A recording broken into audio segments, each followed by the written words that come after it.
Welcome, ladies and gentlemen. Welcome to the Live Free Now show, bringing you the news, views, tips, and tools you can use to live a free, prosperous, and healthy life. I want to thank you for tuning in to the program today. I'm your host, John Bush, and we are going to be talking to you about Bitcoin and cryptocurrency today. Bitcoin and cryptocurrency. I hope that you enjoy this breakdown. We're specifically going to be talking about the price of Bitcoin and the price of other cryptocurrencies and how they get that price and why I believe cryptocurrency is valuable. And I'm going to share also how the market believes that cryptocurrency is valuable.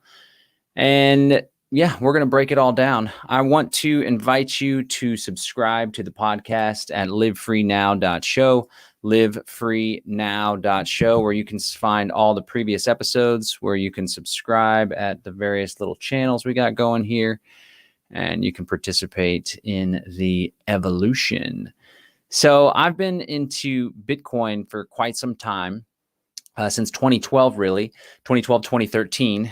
And I've learned a whole lot about it and done a lot of promotion about cryptocurrency. In fact, my family at one point back in 2014 or so, we traveled the country using cryptocurrency only to put the ecosystem to the test. We did multiple different tours. We called them unconventional living tours. Started off in our minivan. Then we were in a converted school bus, called it the Bitcoin.com bus. And we visited local meetups. We visited stores and restaurants that were accepting cryptocurrency.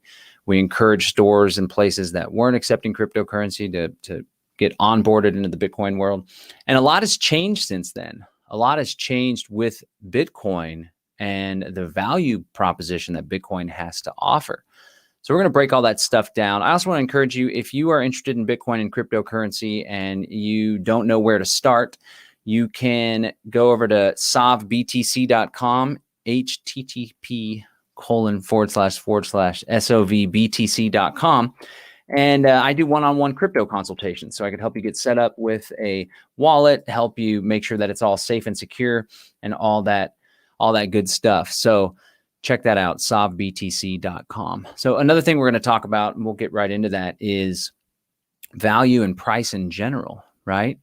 A lot of people come out and say, well, Bitcoin can't possibly have value and it's all just a bubble and it's all just hocus pocus. But, you know, individual complainers and individual pundits, they don't determine the value of Bitcoin. The market determines the value of Bitcoin, right? Cryptocurrencies are determined. The value of different assets and commodities and goods and services is determined by the market, specifically when there is a match between buyers and sellers. Whenever there's something that lines up between buyers and sellers, when they can agree on a price, that's what determines the price. So before we get down into it, let's talk a little bit about how value is determined. There's multiple different theories of value. I happen to subscribe to the subjective theory of value. That is put out by the Austrians in the Austrian School of Economics, right? The subjective theory of value holds that all value is subjective.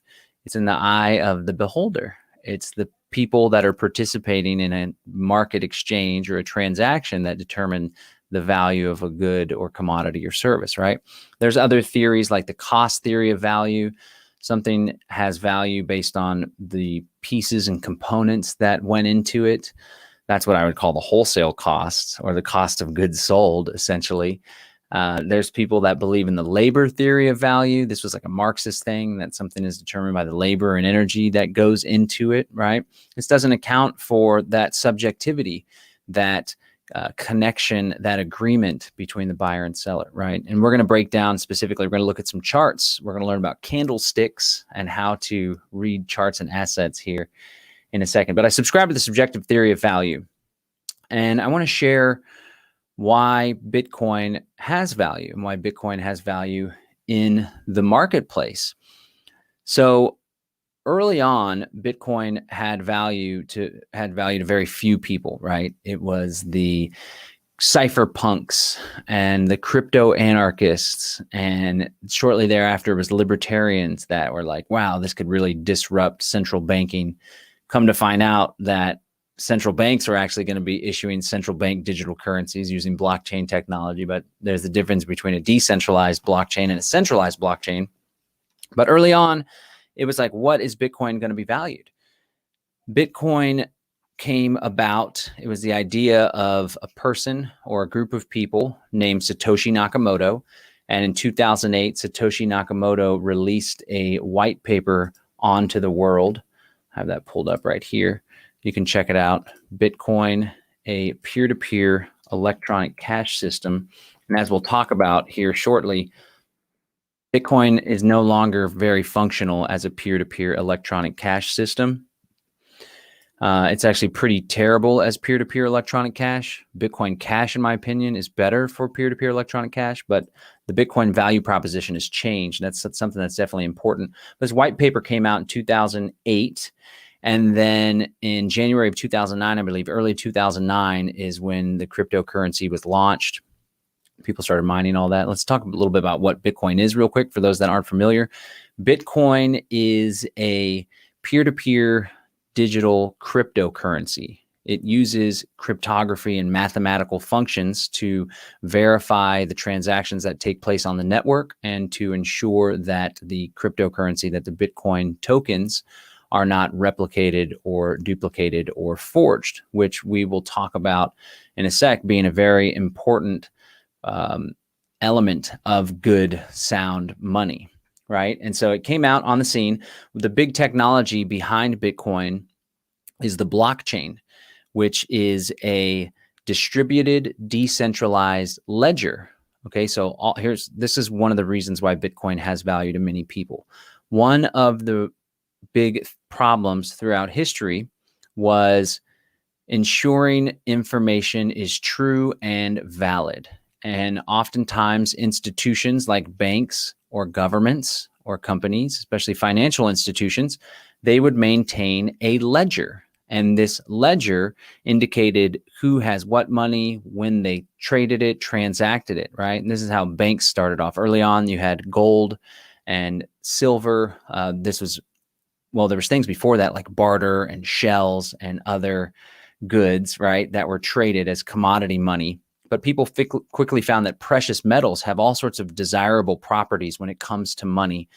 And people were trading with silver and gold.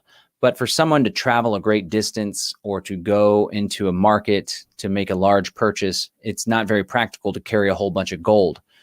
So that's where many early banks sprung up. And they said, you can put your gold in my vault and I'll issue these paper notes. This is how paper money came about, right? And those banks kept ledgers. But the problem is you had to trust the bank in order to maintain an accurate ledger. And come to find out, fractional reserve banking, its early roots, we have fractional reserve banking right now, the Federal Reserve and all the banks. They only have to have there's a 1 to 10 ratio, meaning they have to have 1 unit on deposit, and then they can lend out 9 more units. Totally crazy, creates massive inflation, maybe even 10 more units. But early on, the banks started kind of sleazing and scamming, and they said they had X amount of gold on deposit, but really they had less than that. And they would issue more paper notes. And so there's this problem. We have to trust a third party in order to maintain this ledger. Well, one of the big innovations that Satoshi Nakamoto created was this distributed peer-to-peer public ledger that's verifiable and agreed upon by all the parties that are hosting this ledger. We call those nodes. It's the Bitcoin blockchain, which has the history of all the transactions. It says who owns what, who sent this and that, when and where, who they sent it to whom and what address, right? And that's distributed on all these little nodes. So that was one of the big innovations. So to start off, one of the main reasons why Bitcoin has value is because it enables people to exchange money or currency or energy or value or information, really is what it is at the end of the day, information, without having to trust a third party. And in a day where many people have very little trust in institutions, that's actually a very valuable thing. So I think that was one of the original value propositions when it came on the scene. People are like, wow, a trustless mechanism for the global trade of value, the global exchange of value. This is pretty cool.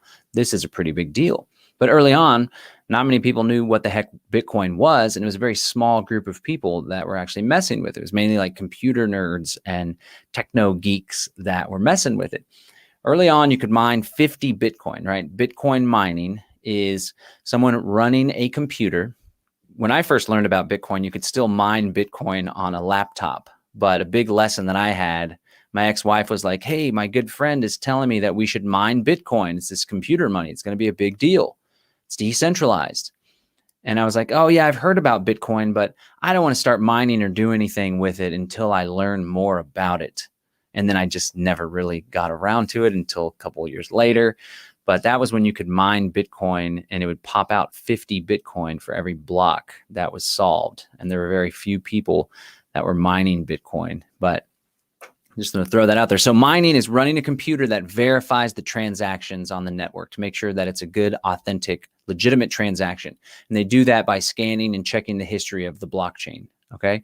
So Bitcoin are generated. Every block that gets added to the blockchain, this distributed, decentralized public ledger, you're rewarded with Bitcoin for running that computer. Nowadays, it's ASIC chips, application-specific integrated circuits that run the SHA-256 algorithm.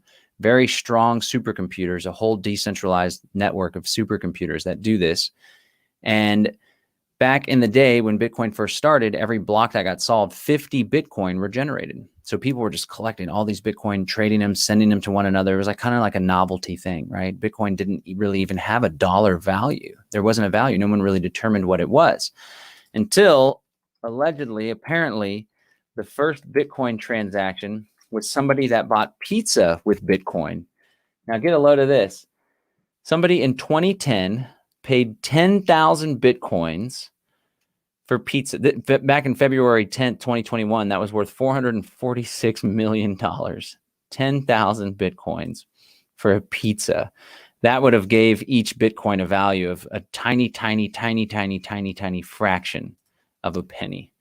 So that's pretty cool. And it's like there's something called a price determination, right? When you put a new good, a new service, a new commodity into a marketplace, it takes a little while to discover the price. Price discovery is what I meant to say. And so early on, people are like, well, what the heck's it worth? Okay, well, maybe 10,000 Bitcoin is worth a pizza. Okay. And for the longest time, Bitcoin didn't have parity even with $1. It was worth less than $1. But on a particular day, I wonder what day it was. When did Bitcoin achieve dollar parity? Bitcoin started to gain value, and on May 22nd, 2010, Bitcoin was worth one. When did Bitcoin reach? On February 9th, 2011, Bitcoin reached $1. So early on, there was these different little exchanges where people exchange fiat money for Bitcoin, and eventually the price reached $1. Now, I'll tell you what, one of the things that early on drove the price of Bitcoin was folks buying illicit goods on Silk Road Marketplace. Shout out Ross Ulbricht, who unfortunately is serving multiple life sentences for the mere act, the nonviolent act, victimless act of creating a website. People were using Bitcoin, which early on everyone thought it was anonymous or at least pseudonymous. But as we would learn, the federal government, the FBI, the Department of Justice, even the NSA got involved, where they were able to track and trace the cryptocurrency transactions, people's IP addresses, and all that stuff. But that was something that was giving Bitcoin utility, giving it value, making it so it had a function. People could buy illicit goods on this website. In my opinion, as an anarchist, as a voluntarist, more power to them. Another thing early on that gave Bitcoin value was WikiLeaks, Julian Assange. They lost the ability to accept credit card donations and PayPal donations. And they had a lot of money and needed to maintain their servers and all the private acts that Julian Assange was doing. So they're like, hey, we can no longer do credit cards and PayPal and all that stuff. So we're going to start accepting Bitcoin. So now people that wanted to donate to support the cause of transparency, they would go buy Bitcoin. Right now, Bitcoin's starting to get utility, because the cool thing about Bitcoin, another reason why it has value, is because Bitcoin is non-stoppable, essentially. Bitcoin can't be shut down. You can't have an account shut down, right? That's one of the reasons why it has value to me. I recently had my checking account at Frost Bank shut down. They gave me to the end of this month. Thankfully, I already have another one set up, but almost ran into some problems with them because I sell kratom and CBD with my business, mybraidbotanicals.com, which you can go to and pay with Bitcoin, Bitcoin Cash, Dash, Monero, other currencies. Because I sell these goods that are legal, but the federal government doesn't like them, Frost Bank shut my account down. And I told the woman, the branch manager down at the downtown branch, I said, this is the reason why Bitcoin's so special, because there's not a downtown branch manager that could shut me down, right? And so people find that to be valuable. But up until this point, now we're in 2011, 2012, right? Bitcoin hasn't broken into the mainstream. It hasn't been widely adopted. I would argue that it's still really in early adoption phases. It still hasn't exploded into mainstream acceptance. It's now that mainstream people have heard of it, but not everyone has it. But it's starting to puncture in. We're going to get a little bit further in the narrative, and I'm really going to break down why Bitcoin is 56,000 or 58,000, however much it is today. We got to fast forward quite a bit. Let me hit up some comments real quick. I want to thank everyone that's tuned in live, watching on Facebook, YouTube, or Float, or D Live as well. And thank you to those that are watching on the podcast after the fact. I see some questions pouring in. Stephanie Romero says, how do you feel about Monero? Monero is a privacy coin, meaning all of the transactions, who has what money, when, where, how, who, and when, it's all obscured. It's obfuscated. So I think there's immense value in that. Monero is some of the money that gets used on the deep web, right? Bitcoin has a transparent blockchain. Everyone can see the transactions that take place. And if someone can tie someone's identity, their person, to a Bitcoin address, then you can see how much crypto they have. There's ways around that. For example, every time you do a transaction, you're encouraged to use a new public address.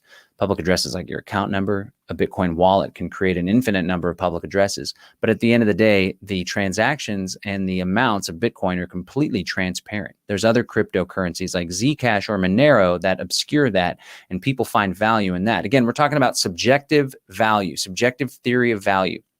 Different individuals, different groups, they find value in different things for different reasons, right? And when we put a cryptocurrency or a product like kratom, for example, into the marketplace, or a cell phone, the market determines the value, right? The free market, ideally it's as free as possible. People exchanging, a buyer and a seller, someone that has a good to offer, someone that wants a good, they come in and there was a relationship between them. And when they agree on something, that's how we get the price. That's how price is discovered. And for many commodities, goods, and services and cryptocurrencies, that is a moving marker. The price of something is moving. I'm really going to get into detail, so stick with us, because I'm going to show you these candlesticks and talk about how price discovery, it's an ongoing battle between the buyers and sellers. I'm going to break that down for you. It's some stuff that I've been breaking down for my son. He's super interested in cryptocurrency and trading as well. Todd Mills says, what do you make of the arrest of the 6 people for unlicensed money transfer in New Hampshire? Well, I am close friends with Ian Freeman. I've known him for, a decade now. And I think it's really unfortunate. For those of you that aren't familiar, there are some folks in Keene, New Hampshire. They operate these churches, a Church of the Shire, whatever they're called. There's a few different churches. And as part of their ministry, they were selling Bitcoin on localbitcoins.com. And they also had Bitcoin vending machines set up. There's part of the Bank Secrecy Act, right? The government expects, if you're going to run a business, money service business, an MSB, then you need to get a money transmitter license. And if you have a money transmitter license, then you necessarily have to comply with the Bank Secrecy Act, which requires know your customer anti-money laundering checks and balances in place. Specifically, when you go to Coinbase, for example, or most Bitcoin ATMs, they require you to scan a driver's license or passport so they can cross-reference your identity with the anti-terror or criminal database to make sure that you're not potentially doing money laundering. Of course, that's what they say it's for, but in reality, it's for control, and they want to tax everyone and get all the money where they think they're owed this money. Well, I don't know if they were trying to say that they're not a business because it's a church. Whatever their goal was there, the federal government, the FBI, the Department of Treasury did a raid on some of the places where the ATMs were on Ian Freeman's home in Keene. and they were arrested. Some of the people have been released on bond under the condition that they don't access computers, all sorts of stuff. Ian Freeman is set to have a hearing tomorrow, I think, to see the terms of his release, bond, or if he's going to be imprisoned. So I think that's really unfortunate. I'm an anarchist, a voluntarist, no victim, no crime. And a lot of the folks in Keene, New Hampshire, Ian Freeman, especially of the Free Talk Live program, they're pretty bold in their activism, and more power to them. But with that bold activism comes immense risk. And it's unfortunate that the federal police went ahead and cracked down, unfortunately. Injustice Hurley says, oh shit, John, it can be shut down. Why are you guys still pushing crypto so much? We need to leave the digital unicorn dream. There's such better answers. Share your answers with me then, Injustice Hurley, because I certainly appreciate cryptocurrency. As I shared with you, I have value in cryptocurrency. I just got my bank account shut down and I'm able to still accept cryptocurrency. Thankfully, the e-check's still going. I had to switch banks, but I find immense value in cryptocurrency all day long. You can call it a digital unicorn if you want, but really it's money that's liberating many people and giving people the opportunity to exist outside of the system. So more power to them. Again, I want to thank you guys for tuning in. This is the Live Free Now show, livefreenow.show. We are going to get back to it on why cryptocurrency has value indeed. Okay, so the price of Bitcoin early on, it hadn't punctured through mainstream consciousness. There were people that found value in it because it was decentralized, because it was peer-to-peer, because people, it couldn't be shut down. I can accept Bitcoin for Kratom and CBD, all that stuff, and the banks can't say, no, you can't. But as more and more people became aware of Bitcoin, it became more widely acceptable and the price began to rise. And along comes something called Mt. Gox, right? The Magic the Gathering online exchange. This guy, Mark Karpelès, bought this Magic exchange. And for the first time, there was a big exchange that people could do business with. Early on, there were pioneers like Charlie Shrem, Eric Voorhees. These guys did Bit Instant. Charlie Shrem got in trouble for money laundering and all these charges, similar stuff with Ian Freeman and all these guys. It did turn out, apparently, because according to some of his text messages, he knowingly was selling Bitcoin to someone that was using it on the Silk Road, a drug dealer or purchaser on the Silk Road. That's really unfortunate, but there was still mass scrutiny from all sorts of federal regulators, because early on, the federal government didn't know what to do with Bitcoin. They're like, holy crap, what is this? How do we regulate this? How do we try to control it? So they're early pioneers that took immense risk, right? But one of the reasons why Bitcoin's price couldn't gain is because there wasn't a lot of liquidity in the marketplace. And as we'll come to find out with these different cryptocurrencies, liquidity and access to capital and exchanging cryptocurrency for fiat is extremely important in order for a price to grow. It's like, yeah, you can stay within the Bitcoin world, which eventually is what our hope is, that people stop using fiat and start using crypto. You know, I was a lot more optimistic early on about cryptocurrency. I'll share why some of that optimism went away, specifically with Bitcoin. But I do think that at least for a section of the public, our Freedom Cell community, our agorist community, we can decouple away from the dollars. It's just a process. Maybe it'll take generations. I don't know, but I'm in this for the long haul. But along came Mt. Gox, which now had a lot of liquidity, and it was able to scale the transfer of US dollars and fiat currencies for Bitcoin. This is what drove the price all the way up to 1,000, 1,200. Along the way, there's firms, Microsoft got involved, Overstock.com, for example. There was a lot of different institutions that started accepting cryptocurrency. The price started going up, right? And it shot all the way up to like $1,100, $1,000 before completely collapsing and crashing. Come to find out, Mt. Gox had a huge hack. Maybe it wasn't a hack. Maybe it was total thievery, but it turned out that they were more than likely operating a Ponzi scheme. They were taking in people's fiat currency, promising to sell Bitcoin. In reality, they didn't have that Bitcoin available. They blamed it on a hack, total nightmare. And the price of Bitcoin came crashing down, lost immense value, 70, 80, 90%.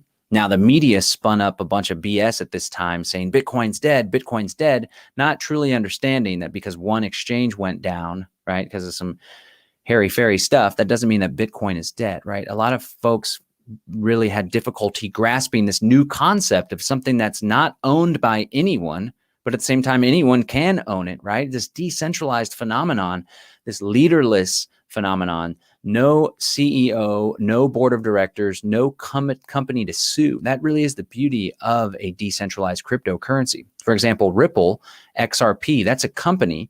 They issued this XRP token. The SEC is suing them, saying that they're doing securities without a license, right? That caused a dramatic fall in the price of Ripple, which is like a banker coin that helps to improve the transfer of money from ATMs and banks and all sorts of stuff and back end bank transfers.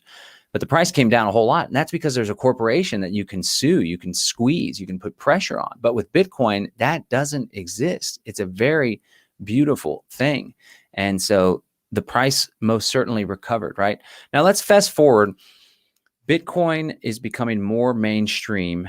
Bitcoin is becoming used a lot more. And we'll fast forward to today. There's all sorts of there's this TradingView website, which I'm going to talk about here in a sec.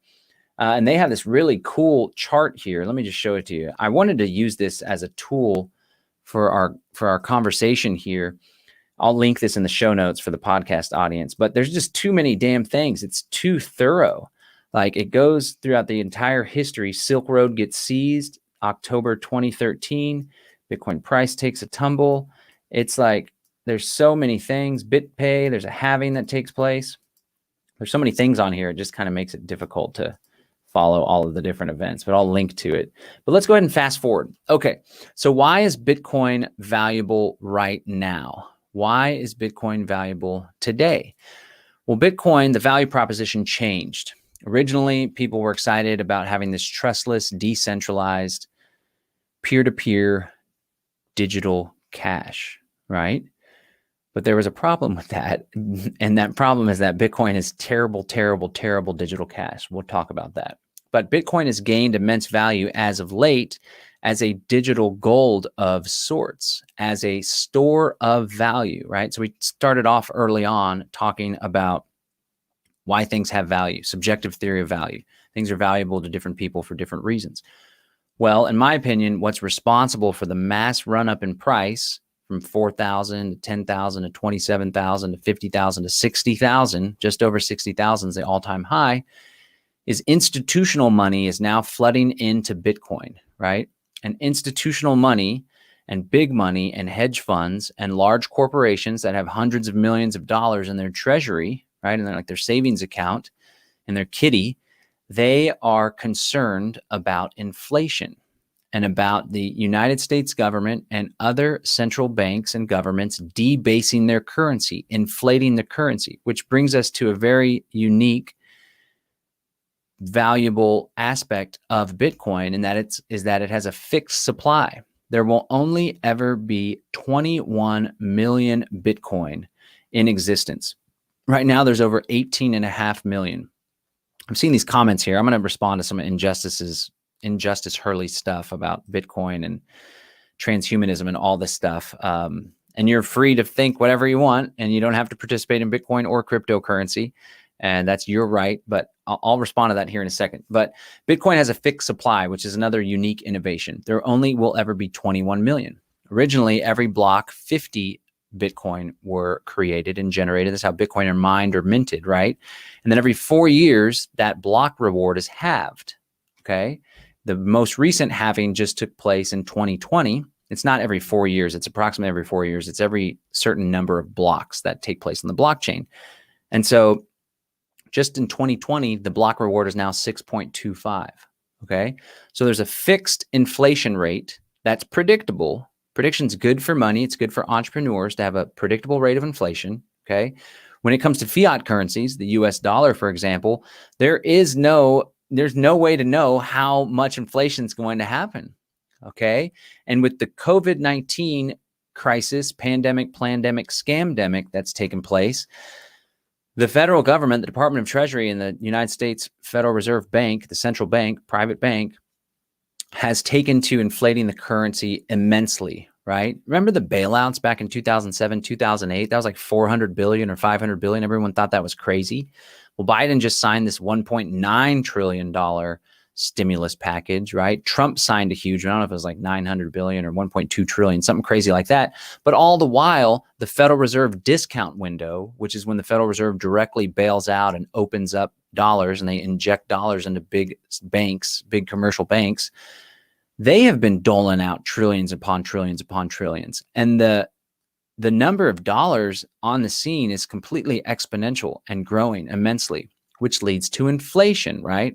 The layman thinks inflation is an increase in prices. In reality, inflation is an increase in the money supply. And the result of that is an increase in prices because the law of supply and demand kicks in. The greater of a supply that you have, the less valuable something is. So literally, if you have $100,000 in your savings account, and the federal government is pumping out trillions upon trillions upon trillions of dollars, you're losing purchasing power with that, right? Now, early on, Austrian economists and a lot of folks knew about that, but not the general public did. It wasn't such a crisis of an issue. Everyone could see the writing on the wall. I mean, anyone that has half a brain should see what's taking place here. Well, because it's accelerated the printing press, now we have really smart money, hedge money, billionaires, billion-dollar institutions, large corporations like Tesla, for example, right? And this grayscale trust, all these big trusts are starting to pump a lot of money into Bitcoin. So here's what takes place, back to the law of supply and demand. When you have a limited supply of something, 18.5 million Bitcoin, most of which are totally frozen up and not moving and not liquid in exchanges, right? When you have a limited supply of something and you have a huge demand, a phenomenon takes place where there's more people competing, there's more buyers that are competing for the attention of the sellers, the price goes up. That's how prices change. We're going to get down into this even more here in a second. And so the price has gone up immensely because there is big money competing for a very finite quantity of Bitcoin. And the value proposition now has changed from that of, it's really cool, decentralized, trustless money. We don't need to rely on a third party. The government can't shut down your account, right? Now, they can lean on you, they can pressure you, they can bring you before a judge and try to coerce you. But at the end of the day, you don't have to give up your seed. You don't have to give up your encryption password, right? That was one of the value propositions early on, the ability to send money instantly with little to no fee. We'll talk about how that's changed. Now the value proposition and what's caused a dramatic increase in the price is that folks are concerned about inflation and dollar debasement, and Bitcoin is an example of a finite supply of money. It has great properties of money, greater properties than gold even, because gold is difficult to transfer. There's some, I do cryptocurrency consultation I was talking about. There's a client I worked with recently that wants to invest, and they're concerned about putting a bunch of money in gold because they travel a lot and they move a lot, and having to hunk around a safe with a bunch of gold isn't really the best idea, right? That's not very safe. That would leave you vulnerable. Instead, you can invest in these digital assets, Bitcoin, and you can take it wherever the hell you want on a paper wallet. You can have a brain wallet that you remember. You can write down your seed phrase, and you can have that currency that you own, no one else controls, and you can move it wherever you like. And it turns out, there's a lot of haters on Bitcoin, but as I said, the market speaks, right? The market knows more than me. The market knows more than the haters. And Bitcoin has just blown up onto the scene. Check this out.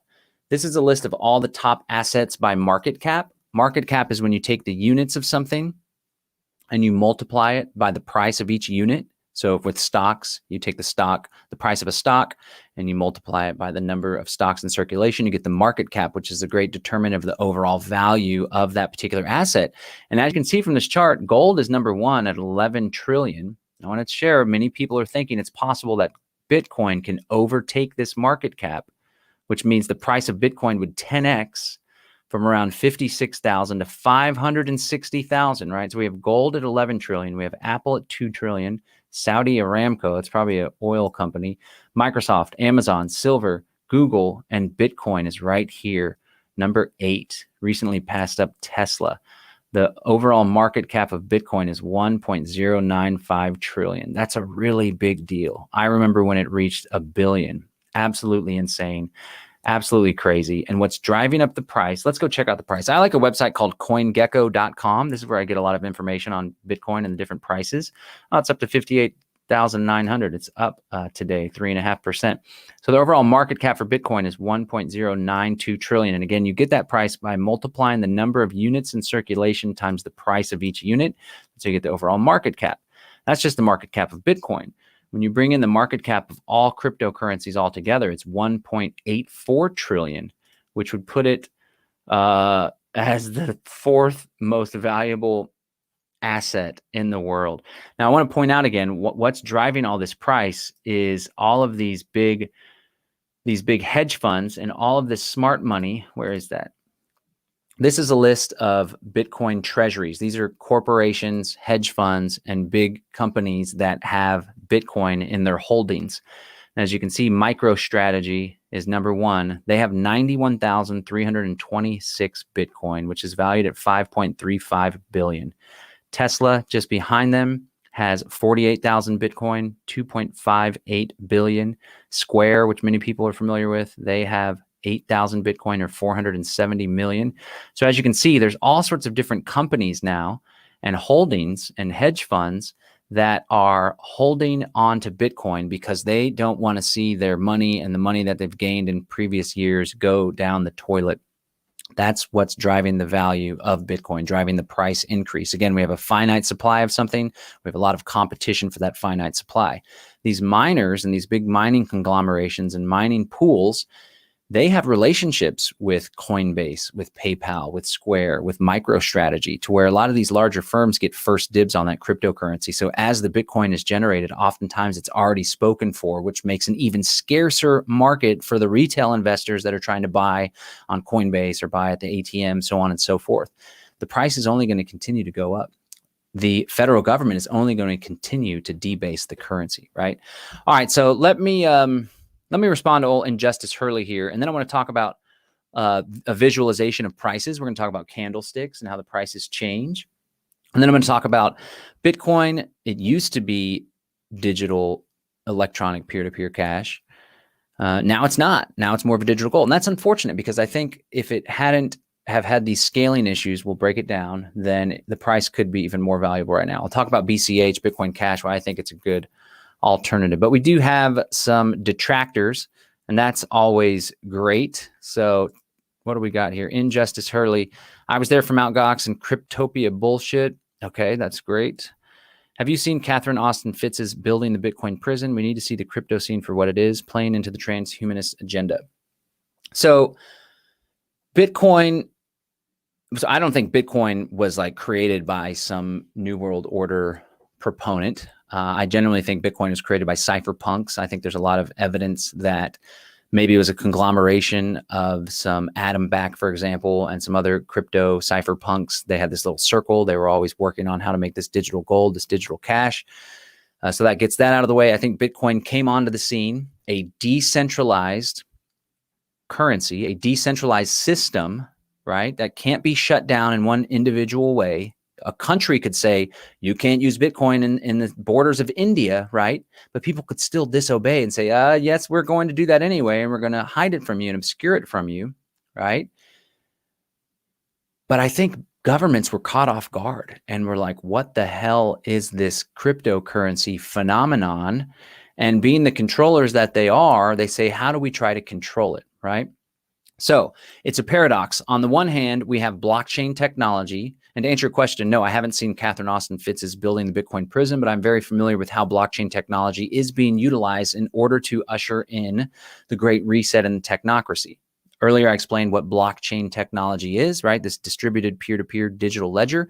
Well, blockchains can also be centralized and controlled. And what blockchains present is a great, efficient way to hold information.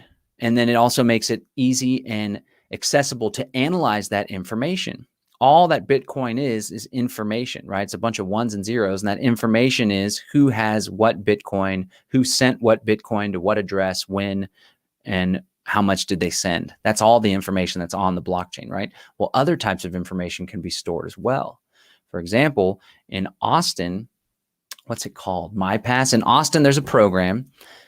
I've broken all this down on other podcasts, so I'm not getting into nitty-gritty details of how tax-exempt foundations are working to usher in the Great Reset, partnering and feeding money to local governments, companies to further their agenda, right? But in Austin, there's this Austin Technology Office, and they're working with the Tax Exempt Foundation on a program called MyPass, which wants to create a digital identity certificate that's blockchain based here in Austin, and they want to roll it out for all of the homeless people in Austin. A huge homeless issue in Austin, homeless folks all over the place because they did away with this camping ban, and it's been quite problematic.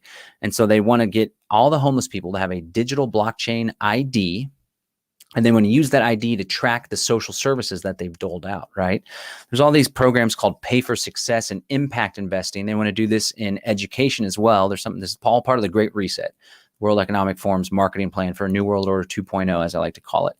There's this something called the P20 pipeline, not prison, but it might as well be prison, preschool to PhD pipeline, where tax-exempt foundations also invest in preschool institutions, early elementary, middle school, high school, all the way to college. And what they're trying to do is invest for desirable outcomes so they can further expand desirable industries. The fourth industrial revolution, this term that Klaus Schwab came out, it's what the Great Reset's all about. These industries include AI, robotics, drones, okay? And so they want to invest money so that they can have a desirable outcome, the furtherance of these industries, the growth of the workforce. So in 10 to 20 years, they can have people that are filling all of these fourth industrial revolution industries. And they're going to use blockchain-based technology. They're going to use blockchain-based information gathering and analysis in order to determine if these investments have been successful. So when you ask me, Injustice Hurley, if I'm familiar with building the Bitcoin prison and all this stuff, yes, I'm very familiar with all the nuts and bolts of it. But here's the paradox, right? Just like a gun can be used to coerce someone into getting on a train to Auschwitz, a gun too can be used to overthrow the British Empire and the American Revolution, right? Bitcoin, cryptocurrency, and blockchain is a tool, and it is what we make of it. So before you go all defeatist on me and all whiny-hiney, and I know the tone that you take, and I know the sentiment that is wholly present within the conspiracy research community, within the liberty voluntarist agorist community. I'm with it. I'm with you. I know where you're coming from. I want to point out that cryptocurrency, on the flip side, paradoxically, can also be a very liberating mechanism. For example, when we have an environment where there's social credit scores, where there's a simultaneous effort to create a mark of the beast system where you can only access commerce if you have a certain social credit score, for example, or if you're being a good citizen, or if you've taken your COVID vaccine, right? And they want to create a cashless society and shut people out. A great solution for that is something like Monero, decentralized private cryptocurrency that cannot be tracked and traced. We know it can't be tracked and traced because even the IRS is offering bounties to the tune of tens of thousands of dollars trying to pay hackers to hack the algorithm that ensures the privacy and the anonymity of the Monero blockchain. So you're coming at me like cryptocurrency, Bitcoin, it's all part of the transhumanist agenda. It's being leveraged for that, but at the same time, it also has the liberating properties that will enable people to share information encrypted. Another great example, Catherine Austin Fitts, I bet her videos get scrubbed from YouTube, a centralized big tech social media service. I bet it's not going to get scrubbed from Library, a decentralized blockchain-based social media service where you can store the same videos that you can on YouTube, but it can't go down. So I hear you, man, but it's all about mindset and it's all about what you choose to focus on. Because if you focus on, oh, Bitcoin's all bad and cryptocurrency is all bad, and it's all part of the transhumanist agenda, and the New World Order is omnipotent, that's what a lot of the stuff that you're saying says to me, that you believe that those in control are omnipotent. They're all powerful, but they're not all powerful, and they have chinks in their armor. And one of those chinks is the advent of decentralized technologies like cryptocurrency and decentralized blockchain. So that's what I'd like to share on that front. All right, well, let's get back to it. Thank you, Injustice Hurley, for contributing to the conversation. Okay, so Bitcoin at one point was supposed to be peer-to-peer electronic cash, as we can see from the Satoshi Nakamoto white paper. But along the way, it had some scaling issues. And I like to point this out in my consultations because it's extremely important to understand. Somebody's asking, do I think Ethereum is a good buy? I think Ethereum has a lot of growth. Ethereum is positioning itself. The value that Ethereum has to offer in the marketplace is this decentralized global supercomputer. So you got to ask yourself, what would a decentralized global supercomputer be worth, right? And then we also have decentralized finance, DeFi, where you can completely replace New York Stock Exchange and trade assets and commodities, in addition to having lending and where you can put your money and earn interest. All of this stuff is essentially going to render banks obsolete. The banks are going to fight so hard to stay, right? It's like innovate or die. They're trying to innovate with central bank digital currencies, but they can't keep up with the pace of the free market. So I'm hoping that they go by the wayside. So yeah, and Justice Hurley says, check out Alison McDowell. I'm familiar with Alison McDowell, and I've researched her work, and I've invited her many times to participate in the Great Reset, the Greater Reset, our event, our response to the Great Reset. And she has it in her head, just as you do, that all cryptocurrency and all blockchain are bad, but she simultaneously complains of her content and other people's content being censored on YouTube and other centralized services. And every time I say, hey, if only there was a decentralized blockchain-based solution that enables us to put up information, to store our research, our content that we want to share with the world, and it's censorless, if only that existed, wouldn't that be a great thing? And she doesn't want to hear it. You don't seem to want to hear it either. That's okay. Yes, I do think Ethereum is a great buy. I think it has the potential to go up 10, 20,000. Right now, it's a little less than 2,000. It's a great opportunity to get involved. Also, all that institutional money that's going into Bitcoin, the cryptocurrency that it's going to go into behind Bitcoin is going to be Ethereum shortly after that. Bonzaru says, I think my currency use will end up having to be based on bartering. And that, a lot of folks are like, well, I'm not going to do Bitcoin. I'm going to do gold and guns, right? And it's like, yeah, do that too. No one is saying only invest in cryptocurrency or only hold Bitcoin. It's Bitcoin, it's gold, it's guns, it's grains, it's ammo, it's food production systems, it's bartering, it's resilient networks, right? There's a lot of wealth and value that comes in the human networks that we have. At the end of the day, I think that's what creates the most wealth, is the human connection that you have and the human network and the trust that you have built up with other human beings, because you can be totally broke and you can still have a healthy, wealthy life because you have that connection and that bond, right? Of course, money sure as hell makes it a lot easier. All right, I digress. Bitcoin originally was supposed to be peer-to-peer electronic cash, but Bitcoin started having some scaling problems. Okay, so along the way, each block, remember, there's a distributed public ledger of blocks, a chain of blocks. Those blocks contain the information about who owns what Bitcoin, who sent what Bitcoin, when and where. Each block can only hold 1 megabyte worth of information.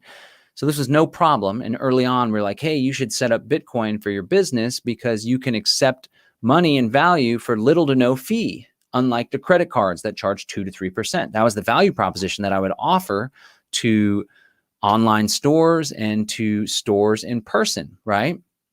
And that's not the case anymore. And it's because Bitcoin had scaling problems. So when there's more people that are competing to get into the next block, to have their transaction confirmed within the next 10 minutes, there's what's called a transaction fee. So every transaction you send a fee, the fee goes to the miners. Well, it's a beautiful example of the free market in action, because as more people want to get into that next block that only has a finite amount of space, a finite amount of transactions that can fit into the next block, they start bidding more and they bid up the price of that transaction fee. Again, there's a finite limited supply. There's a bigger demand. The price goes up. Really beautiful free market, but not good if you're trying to buy a $5 coffee. The price of transaction fees has been upwards of $29, $30, $40. Right now, I think it's anywhere between $8 and $15. And again, there's only a certain amount of transactions that can fit on the blockchain, so everybody's competing. Along the way, the Bitcoin community is like, well, what are we going to do? How do we scale Bitcoin so that it can compete with Visa someday? Okay. And very soon, 2 camps emerged. This was all taking place 2013, 2014, 2015, and beyond. 2 camps emerged. One camp was furthered by a group. Blockstream was a corporation that was involved. This was a centralized corporation that had a lot of banking folks. Even Larry Summers, if people are familiar with him, he was one of the architects of the bailouts, former Department of Treasury secretary. He's part of this Blockstream conglomeration. And they're like, how about, in order to scale, we create an off-chain transaction channel called the Lightning Network, where people can create these little channels and connections between one another, clear the transaction between them, and then every so often it gets dumped onto the blockchain to rebalance the ledger totals, right? An off-chain transaction. The only problem is this isn't necessarily peer-to-peer because you have to trust the party that you're doing this little channel with. Okay, I'm not a fan of it personally. It would help Bitcoin to scale, but not scale in a way that makes more sense, which is the other camp that said, hey, how about we just increase the block from 1 megabyte to 2 megabytes? Then we can fit twice as many transactions. We can stay peer-to-peer electronic cash. Well, that camp didn't win out in the end. Bitcoin decided that they were going to do this upgrade called Segregated Witness that would enable these Lightning Network transactions, which are slowly, but surely coming onto the scene. They're still complicated and confusing, as if Bitcoin wasn't complicated enough. The other camp said, you know what? We think that the best route is to increase the block size. So if you're not going to increase the block size, we're just going to fork away. Another great example of a free market. It'd be great if we could fork away from the United States government and form our own societies. That's essentially what we're trying to do with the Freedom Cell Network, freedomcells.org. But you had the Bitcoin blockchain, a history of transactions. And all of a sudden, people say, we're going to maintain that history of transactions, but we're going to start a new chain of transactions. And that new chain of transactions, everybody that agrees, we're going to increase the block size. We're going to call that Bitcoin Cash. So now we have Bitcoin Cash, which I think is like the 10th highest coin, the 11th highest ranking as far as the market cap goes. It has a $10 billion market cap, way lower than Bitcoin and Ethereum, all those at the top. But Bitcoin Cash's idea is to stick to Satoshi Nakamoto's original vision of peer-to-peer electronic cash. With Bitcoin Cash, for example, my son, I do these like micro payments when they do the dishes and do chores sometimes. It's like, oh yeah, there's a little half of dishes there. Let me throw you $1 worth of Bitcoin Cash or $2 worth of Bitcoin Cash. I couldn't do this with Bitcoin because the transaction fee would be $12 to send $2 worth of Bitcoin. It's impossible. But with Bitcoin Cash, I can send him $2. And fascinatingly, the transaction fee is like 0.0006 of a dollar. It's a small fraction of a penny. That's super cool. So the value proposition changed over time. Originally, Bitcoin had value, again, subjective value. People are like, Bitcoin doesn't have value. It's not real, right? It's got to be commodity-based money, right? But at the end of the day, it's like, wow, there's a lot of value there. The marketplace is expressing value, not to mention that Bitcoin is the largest supercomputer in existence right now. It's this global decentralized supercomputer, means of sharing information. Absolutely incredible. Man, the markets are just popping off. I'm seeing all these markets going off, and I'm like, wow, I wish I would have noticed that little bull flag there for some trading. But Bitcoin Cash is digital peer-to-peer cash. You can send a small amount, micropayments. Another great story. Check this out. Early on, the value proposition that we were trying to share with Bitcoin back 2013, 2014, is like, okay, you can send money anywhere in the world for little to no fee, and that's no longer proper. And we also would say Bitcoin is going to bring banking to the unbanked. Bitcoin is going to allow for folks in a small African town that want to send money back to their family in another African town, right? These are places where they make like $2 a day or $7 a week, whatever. They're able to get banking with just a cell phone. They don't have to have access to banking institutions, which are crippled and non-existent in many of these impoverished areas. Well, nowadays you can't do that with Bitcoin, because if someone only makes $2 a day for their wages, $2, the equivalent of $2 a day, and in order to send any money or buy some tea or buy some goods or send money back home, you got to pay a $12 transaction fee. That just renders it unworkable. But Bitcoin Cash, on the other hand, and other cryptocurrencies that don't have this scaling transaction fee problem, they can in turn go and allow for the unbanked to have value. So there's that. All right, before I finish up, I just want to show you guys some stuff on price because it's a great visual representation. Let me show you. I'm noticing this right here. So this is Ripple. It's like a banker coin, but there's certain little tells in trading that you can tell that will help show you where the hell's trading view. That will help show you like if it's a good opportunity to buy, if there's going to be breakout. And I just noticed this flag here. It's not a flag. What is it? A pinnacle or pennant. My computer's going slow here. Okay, so let me just show you guys some things about price. Hopefully Bitcoin will work. So this is CoinGecko, coingecko.com. It's a great website where you can compare all the different cryptocurrencies off of one another. And I just want to talk a little bit about how prices are determined in the moment. So we can see, you go here, you go to Trading View, and it allows you to have these little candlesticks here. I'm just give you a quick education on candlesticks, and we'll learn a little something about Bitcoin. We're going to switch it to a daily chart. Okay, so every single one of these candlesticks, let me put me here on screen. Every one of these candlesticks represents a period. And right now, because I chose that period, each one of these candlesticks represents one day. Okay, so for folks that, oh, now we have people hating on Bitcoin Cash and hating on my boy Roger Ver. There's so many haters in the world. I don't know how people have time just to like hate on other human beings and hate on other things that are obviously providing value in the marketplace and providing value to people and doing really cool things. Like Bitcoin Cash has Coin Shuffle, a coin join technology that allows you to mix it up and do more anonymous transactions, or at least obscure who's sending to who.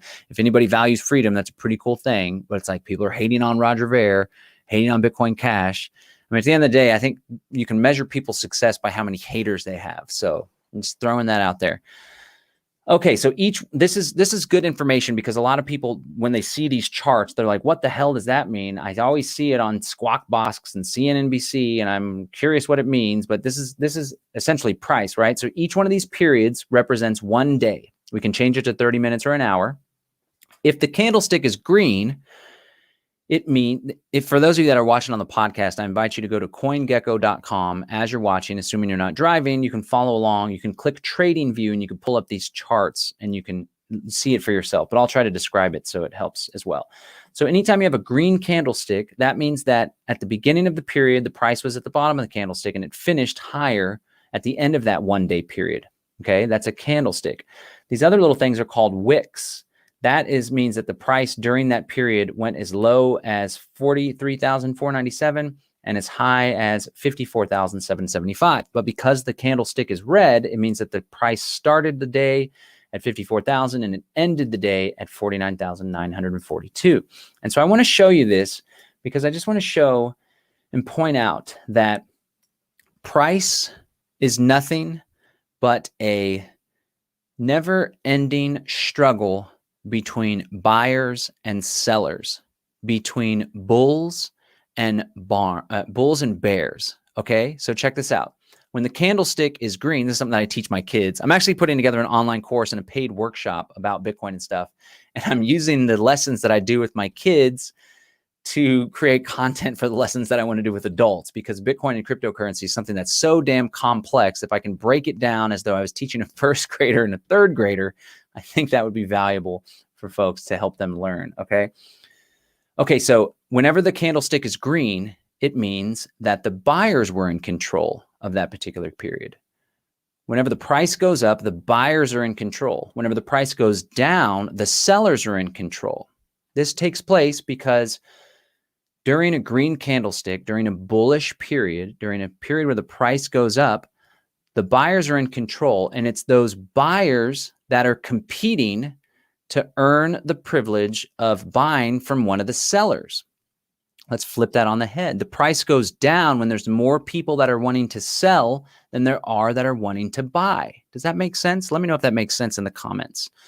The price goes up, meaning the buyers are in control, meaning the buyers are now competing for the privilege of doing business with the sellers. That's what causes a price to go up.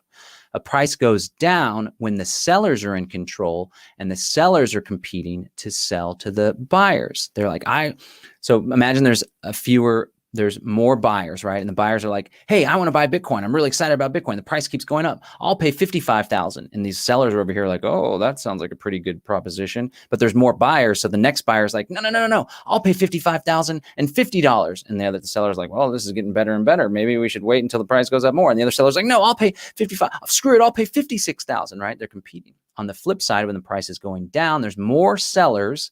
They're competing. I really got to get rid of this Bitcoin. I think the price is going to go down, starting to drop. I heard Janet Yellen say something ridiculous. I got to get rid of this Bitcoin. These buyers are here like, well, I'll buy it for 54,000. This guy's like, I'll sell it for 54,000. No, I'll sell it for 53,000. No, I'll sell it for 52. And the price goes down.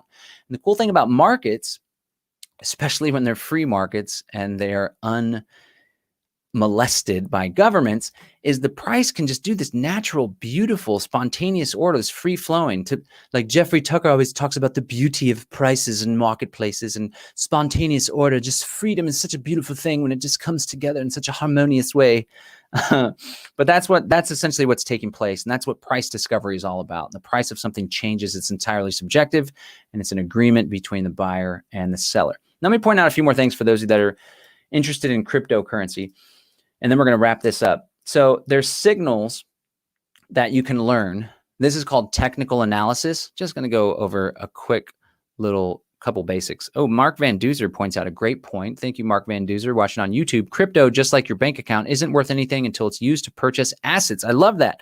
My boy Grant Cardone of the 10X movement, he's like, the money doesn't mean nothing sitting in your bank account. It's when you use the money, right? Use the money to make more money or to buy more things and to increase your quality of life, your standard of living. So for those of you that are holding on to cryptocurrency, be conscious of that. It's just ones and zeros until you convert it to something that benefits your life, right? Into assets, into land, into family vacation, whatever's important to you but always have it like, okay, maybe there's a particular price target, or you can learn about the market.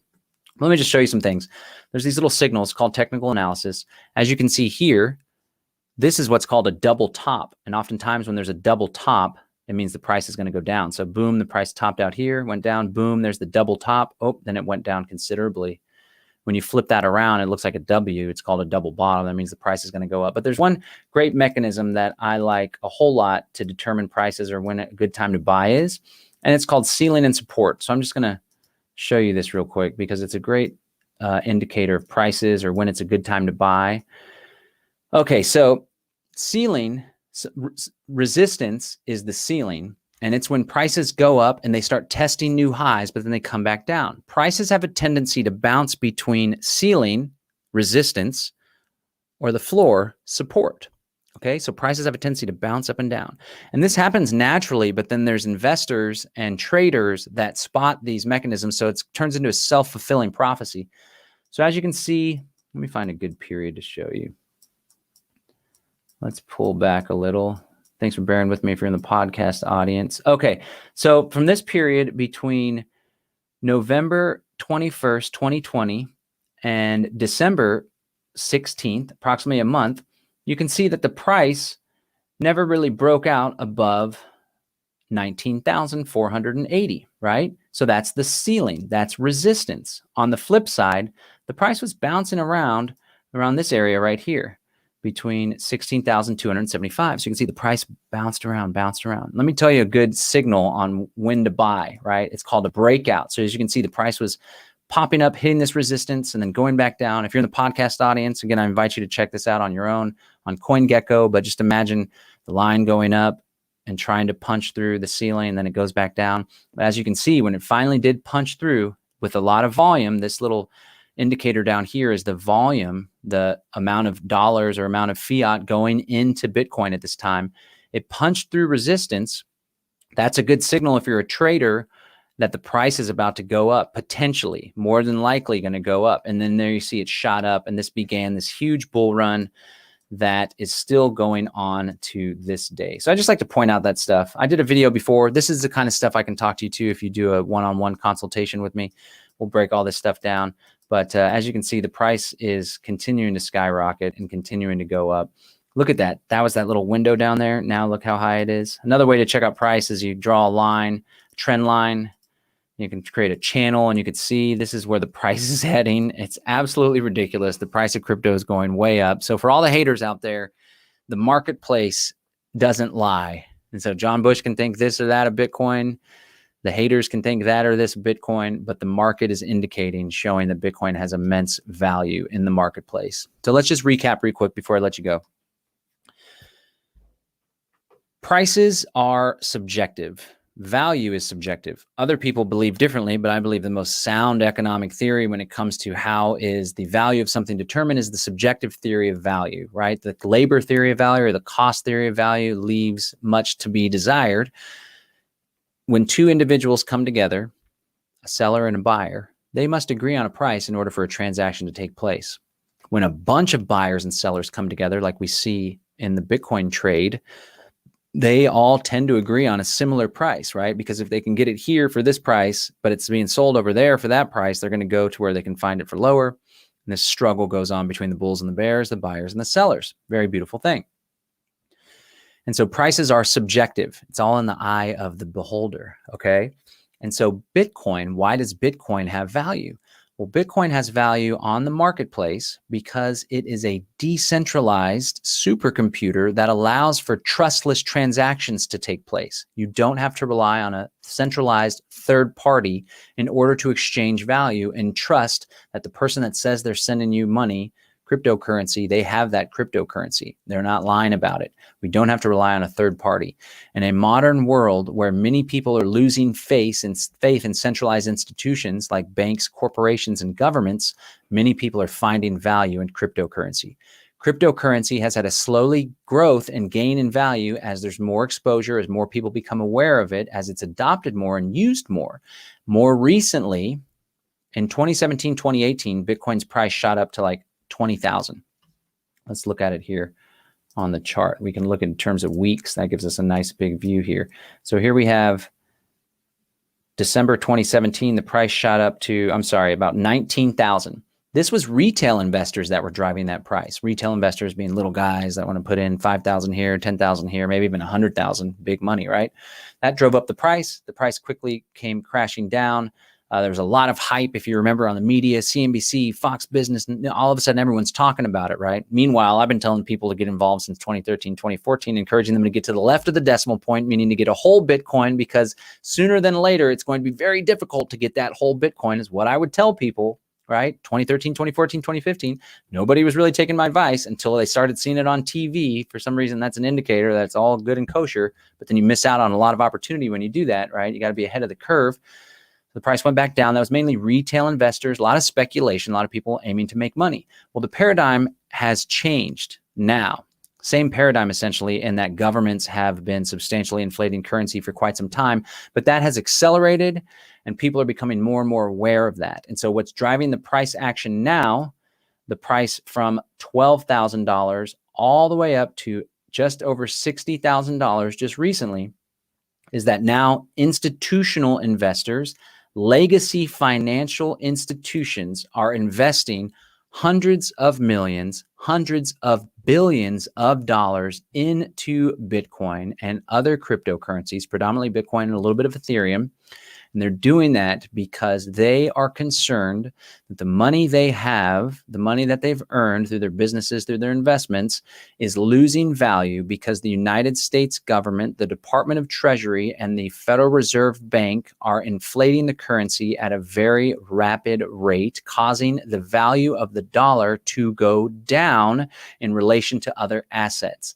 Now we see all sorts of bubbles taking place, and we see a dramatic increase in the price of things like silver, gold, stocks, although when you're doing the stock market, that's all based on US dollars as well.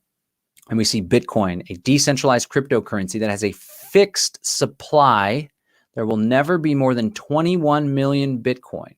Many people see immense value in that because they see the value of the dollar going down, and that is what's responsible for the price going up. I personally think Bitcoin has value because of this trustless, decentralized nature. I'm a decentralist. I like to see freedom take place. It's a very beautiful thing, and I think the future is very optimistic. So there's a lot of people that are going to hate on cryptocurrency. There's a lot of people that are going to be like, it's all part of this New World Order agenda. I think that those folks lack foresight and a true understanding of what decentralization and cryptocurrency has to offer the world.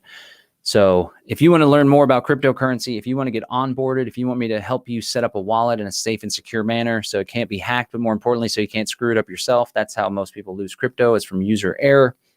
I'd be happy to help you out. You can book a 1 to 2 hour consultation at sovbtc.com, sovbtc.com. And before I let you go, I want to invite you to participate in what's coming up.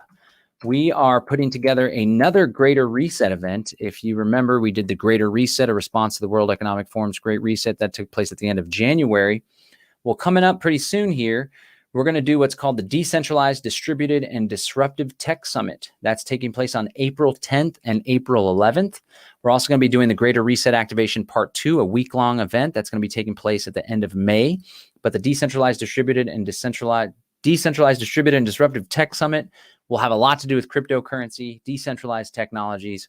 We're going to be bringing it to you. We're going to talk about overcoming the obstacles to private acquisition and transfer of cryptocurrency, privacy and censorship considerations on social media networks, decentralized finance, DAOs, decentralized autonomous organizations. That's all going to be taking place April 10th and 11th. So I invite you to head over to the Greater Reset website, thegreaterreset.org. If you haven't signed up yet with your email, please keep in touch with us. We have over 50,000 people that have joined the newsletter. Over 150,000 people went through our website when we did the first Greater Reset. It was a huge deal. We're going to be bringing you some very impactful and powerful speakers, and we'd love for you to come participate. You can also join our Telegram channel, follow us on Float and Odyssey to stay in touch. All right, ladies and gentlemen, I want to thank you to the audience that tuned in live on YouTube, Facebook, especially let's shout out the folks that are watching over there on Float at the Conscious Resistance Float channel. Also the folks that are watching on Conscious Resistance D Live. Thank you so much for using those alternative channels. This is John Bush, the Live Free Now Show, bringing you the news, views, tips, and tools you can use, live a free, prosperous, and healthy life. Until next time, peace and freedom. I love you. I'm out.